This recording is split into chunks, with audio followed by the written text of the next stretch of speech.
Três coisas que você tem que ficar muito atento, muito atenta na hora de você testar placas eletrônicas, capacitores eletrolíticos em fonte de alimentação chaveada ou outros circuitos.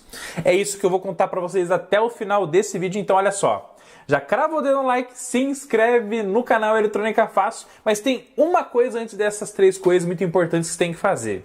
É claro que é baixar nossos e-books gratuitos e conhecer todos os treinamentos Eletrônica Fácil para você sair do zero com a faixa preta. Os links estão aqui na descrição do vídeo, fechou? Vamos para cima! Ó, existem três coisas, gente, que pode acontecer de forma ultra mega ruim no seu teste de capacitor em placa, hein? Então, quando você vai fazer manutenção e reparo de placa eletrônica, então, por exemplo, essa aqui, ó. Você pega aqui uma fonte chaveada e você vai fazer os testes de capacitores eletrolíticos, principalmente nessa fonte chaveada aqui, ó.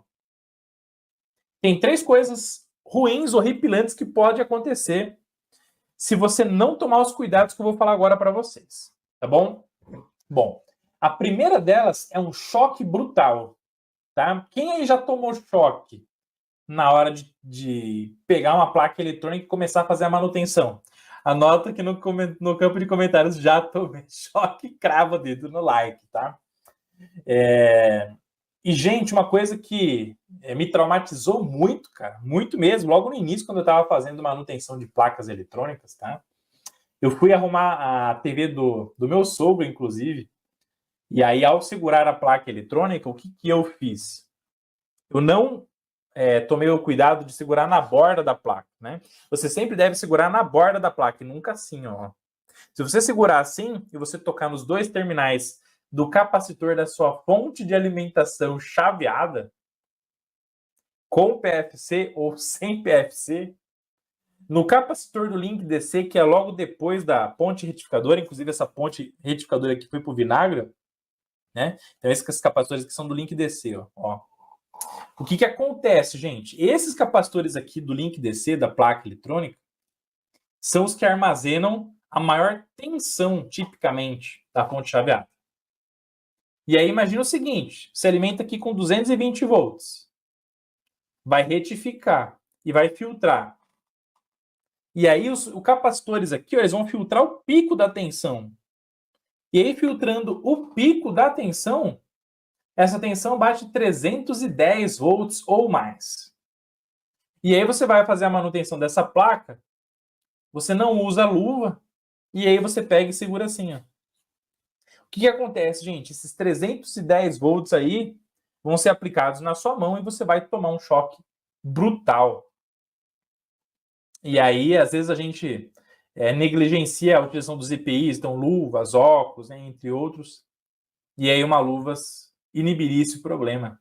Então, esse é o primeiro problema muito grande que pode acontecer com você ao lidar com um capacitor eletrolítico em placa e não descarregar ele antes de fazer a manutenção.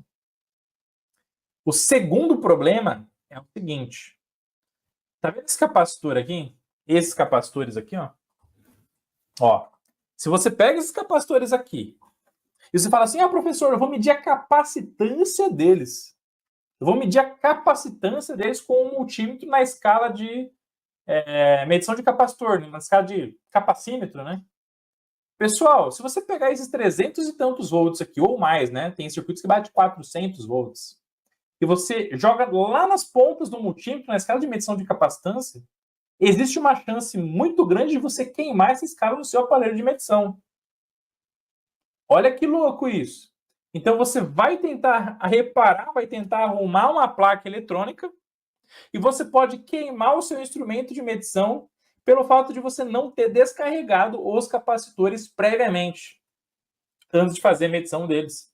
Porque é claro que você quer fazer a medição de capacitância, né? Então, por exemplo, você plugou o osciloscópio da Rigol Technologies aqui, plugou aqui, seu DH802, o seu DH914, para medir o ripple aqui da malha primária da fonte chaveada. E você viu uma ondulação brutal, uma ondulação gigante, um ruidaço lá tremendo, né? Aqui, ó. Aqui no link DC. E você fala, pô, não é possível, esses capacitores aqui estão tudo ruim. Tudo horripilante. Deixa a hashtag capacitor horripilante aqui no campo de comentários, tá? E aí tá tudo bem, é uma suspeita totalmente válida, porque se tem muito Ripple, ou 100% do Ripple, por exemplo, faz sentido os capacitores aqui estarem totalmente horrorosos, né? Só que aí, gente, o que acontece? Se esses caras aqui estão carregados, essa tensão vai tudo para o aparelho. E se vai tudo para o aparelho, pode queimar a escala do seu medidor. Já pensou que problema brutal, né? Então você queimar um instrumento na hora de testar uma placa, isso acontece, tá? Quem já esqueceu aí de testar um capacitor na placa eletrônica? Nota que eu já esqueci no campo de comentários também, tá? E o terceiro problema que vai acontecer com você, se você não descarregar os capacitores na hora de você testar a sua placa eletrônica, é você, na hora de você remover um componente eletrônico. Então, vou dar um outro exemplo aqui, né? Ó, dar um outro exemplo aqui. Então, por exemplo, você tem um integrado lá na placa, um CI. E nesse CI você tem uma interligação do positivo com o capacitor eletrolítico e o negativo dele também está ligado no negativo do capacitor eletrolítico. E aí, no momento do reparo eletrônico, você suspeita que o CI entrou em curto. Então você usou lá o método Kelvin 4 pontas do curso de eletrônica fácil e detectou que esse cara aqui é o curto. E você vai tirar ele. E aí você tira ele usando o que, gente? O salva-chip, a solda de baixa fusão, que é aquela solda que você derrete e coloca todos os terminais em curto. E aí você esquenta um lado, esquenta o outro, a solda ela fica derretida, ela fica líquida por muito mais tempo.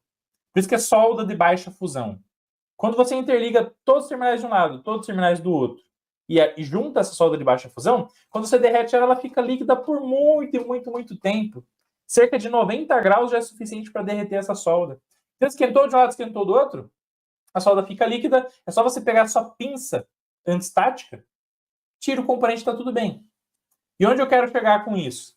Você não colocou em curto o terminal positivo e negativo do CI? Se você tem nessa malha positiva e negativa um monte de capacitor eletrolítico carregado, o que você fez com a placa eletrônica, meu querido? Você juntou positivo e negativo no CI e você gerou um curto-circuito acidental entre positivo e negativo. E esse curto-circuito acidental vai fazer com que dê um pico de corrente.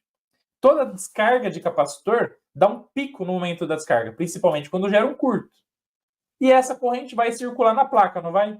Então, esse curto gerado por você ter colocado em curto as ilhas de solda, para tirar o circuito integrado ou outro componente, pode fazer queimar algum componente eletrônico sensível da sua placa eletrônica também.